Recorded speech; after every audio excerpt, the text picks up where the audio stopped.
সাকিব জীবনে যে কোনো ছবি প্রশংসা করবে ওই ছবি জীবনে চলে না, এটা ইতিহাস আছে।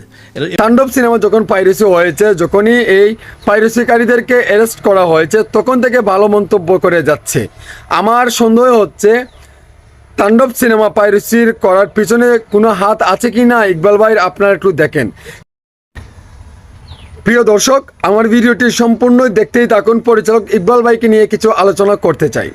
শাকিব খানের সিনেমা আসলেই একটা আলোচনার সৃষ্টির জোর তৈরি করে এই পরিচালক ইকবাল। কারণ শাকিব খানের সিনেমা ভালো হয় না, শাকিব খানের এটাই ভুল ধরে, সেটা ভুল ধরে, এটাই করে, মানে শাকিব খান যতই ভালো করুক না কেন তার চোখে এটা নেগেটিভ ধরনের সাইড থাকেই। শাকিব খানের রাজকুমার থেকে ধরে এখন পর্যন্ত রিসেন্টলি যে সিনেমাগুলো আসছে সবগুলো থেকে একটা না একটা বামার ঢোকায়, এমনকি নেগেটিভ ধরনের কথাবার্তা বলে। কিন্তু বরবাদ সিনেমা পাইরেসির যখনই হয়েছে তখনই কিন্তু অনেক ধরনের কথাবার্তা বলেছে, তারপরে নেগেটিভ ধরনের কথাবার্তা তো আছেই। তাণ্ডব সিনেমা যখন পাইরেসি হয়েছে, যখনই এই পাইরেসিকারীদেরকে অ্যারেস্ট করা হয়েছে, তখন থেকে ভালো মন্তব্য করে যাচ্ছে। আমার সন্দেহ হচ্ছে তাণ্ডব সিনেমা পাইরেসির করার পিছনে কোনো হাত আছে কি না ইকবাল ভাই, আপনারা একটু দেখেন। কারণ এই অ্যারেস্ট হওয়ার পর থেকে এখন শাকিব খানের নামে অনেক সুনাম দেখাচ্ছে। এটা কারণ কি, এটা রহস্য কি?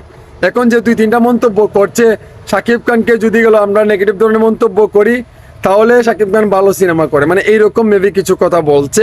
সো আমার কথা হচ্ছে ভাই, আপনি হচ্ছেন একজন চলচ্চিত্রের মানুষ, এফডিসির মানুষ, আপনি টেলিভিশনের নায়ক অভিনেতাদেরকে নিয়ে প্রাউড ফিল করেন, তাদেরকে অ্যাপ্রিসিয়েট করেন, কিন্তু আপনি চলচ্চিত্র জগতের মানুষদেরকে অসম্মান করার রাইট তো আপনার নাই। কেন আপনি এমন করছেন? শাকিব খান হচ্ছে চলচ্চিত্র জগতের একজন মানুষ, কিন্তু তাকে সম্মান না দিয়ে আরফান নিশোকে আপনি সম্মান দিচ্ছেন। কারণ কি? আপনি কি চলচ্চিত্রের মানুষ নাকি টেলিভিশনের মানুষ? আমার এটা কনফিউশন আছে, কারণ এটা নিয়ে সোশ্যাল মিডিয়াতে অনেক কথাবার্তা হচ্ছে।